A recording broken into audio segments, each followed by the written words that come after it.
Welcome back for day 4. Today we let Jeff out for a few hours outside and look how he grew. He's nice and bubbly and active in there. See all the bubbles? Yeah.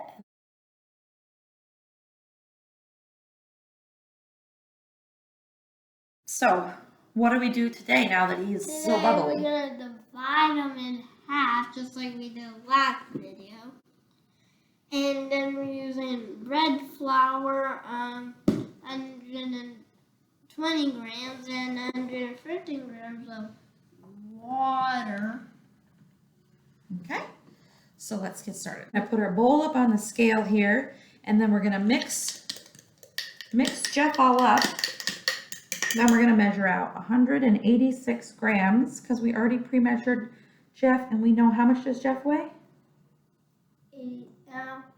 Jeff weighed 372 grams. You can name it if you can name it our way, or you can name it different. All right, so we got half of the starter from the day 3 in there. So why don't we add the water next? Just the water. You want to smell it? And it smells like lovely daisies to me. All right. 113 grams of water.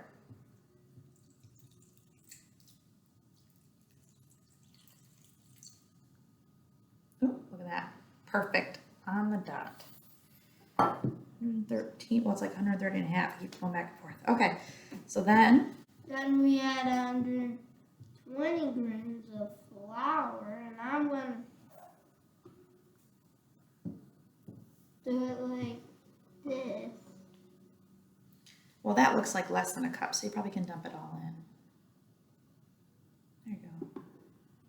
One more big scoop. Maybe not the whole thing.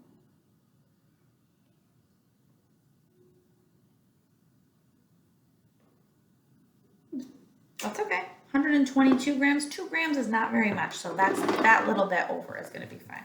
So why don't you go ahead and move the scale out of the way? This out of the way for you too. I thought like the whistle sometimes. Hum or whistle or sing while you're mixing? Yeah.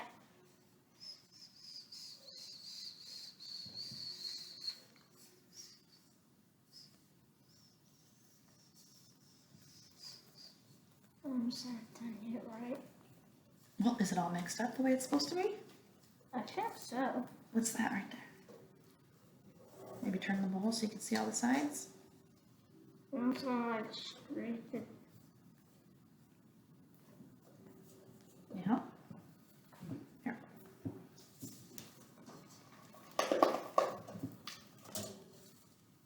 My mom's an excellent cook. All right, want to show them? And Voila! All right, this is wetter again today.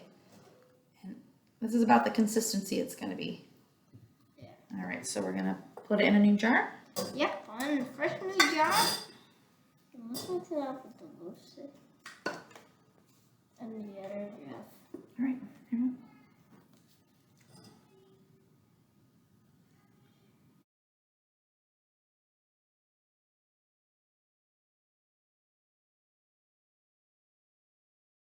All right, now what are we gonna do next? Then we're gonna wait for day 5. And let's stay outside, just like today. Well, we're only letting them be outside for a little while because it's pretty hot here, and we don't want it to get too crazy in there because it can overflow the jar, or if it gets too hot, the new yeast that's inside there can eat up all the starches in the flour and water that we put in there, and then they don't have any food. And guess what happens if you don't have any food? They die. Right. We don't want that. So mark the jar so we can check and see how fast he grows. Yeah. Right about there. I mean, I'm just taking a little bit to the top just to mark it, just in case. So we'll put this back on and we wait for tomorrow. Yep. Bye.